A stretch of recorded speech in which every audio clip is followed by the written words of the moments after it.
26 ოქტომბრიდან 2024 წლის გავიდა ზუსტად ერთი წელი რაც ეს ხელისუფლება არის არალეგიტიმური და ვერაფერს ვერ მოიპოვა ლეგიტიმური. თავისი მსხელობებით რომ ვიღაცებს ხელი ჩამოართვალა, სადაც შეძლეს. იმითი რომ ვიღაცები შეიყვანეს პარლამენტში, ანაპირებენ რომ შეიყვანოს.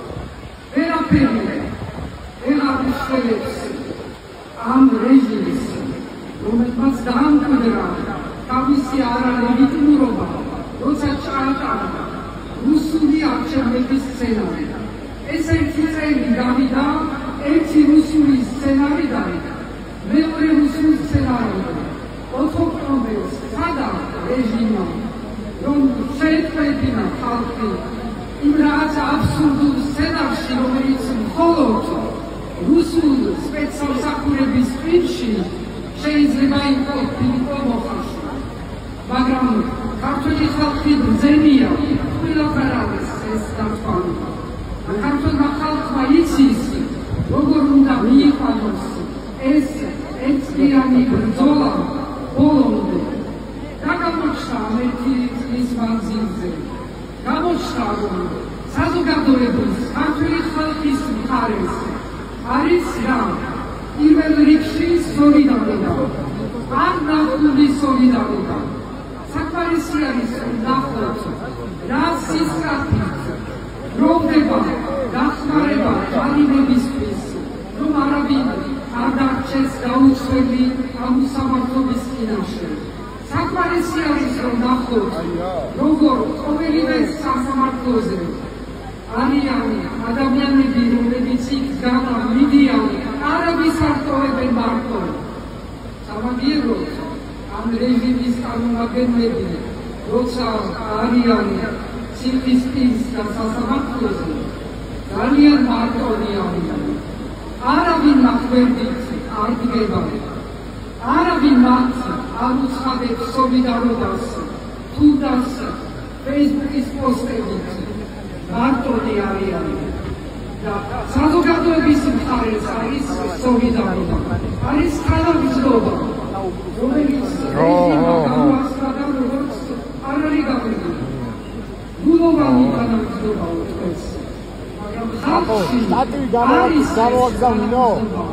არის ერთიანი ბრძოლა.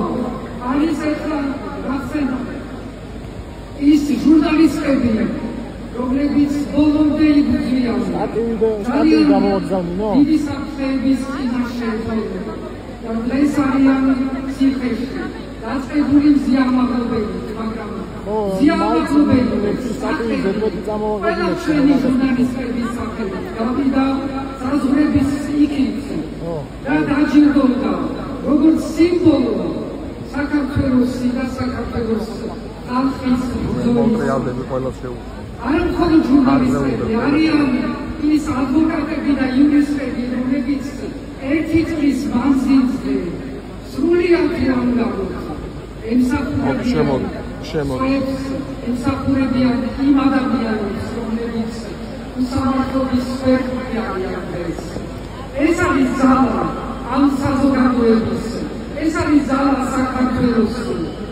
პატრიოტიზმი ასევე არის ამ ხალხის მხარეს, რომელიც აღდგას ამ დროშების უკან და რეჟიმი არის რუსეთის მხარე, რომელსაც შემოყავს რუსული დასამცირებული გენიები, შემოაქვს რუსული ნავთობი გადასამუშავებლად და ყველა მისი პროპაგანდისტული ნავთობი არის პირდაპირ კოპირება იმისი, რასაც იბრძანებენ მოსკოვიდან. ეს არ არის საქართველოს მომავალი და არასოდეს არ იქნება საქართველოს მომავალი.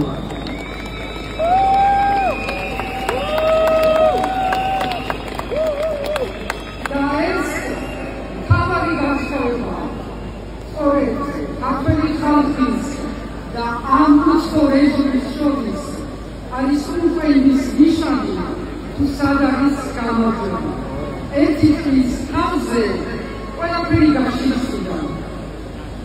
ეს საზოგადოება იხდის ჯარიმებს, ავსებს ბიუჯეტს და ის რეჟიმი და მისი უკანასკნელი წარმომადგენლები არიან ჩაფლული ტოტალურ კორუფციაში, რომლის ასეთი მასშტაბი მე არცად გამიგებია. უკვე ვეღარ ვეცვლით ამ 100 მილიონებს და სად მიდის. ეს არის რეჟიმი, რომელიც ხიდის ასვისებს საქართველოს მიწებს. აქვე არის გაცვლილი ახალი ოფისი, სამშენებლო, მაგრამ ასევე მიწების გამიგების არაფრა ემიგრანტებთან. თვითონ სკინოუსაველი ვერ დარჩებოდა უსწავლელზე.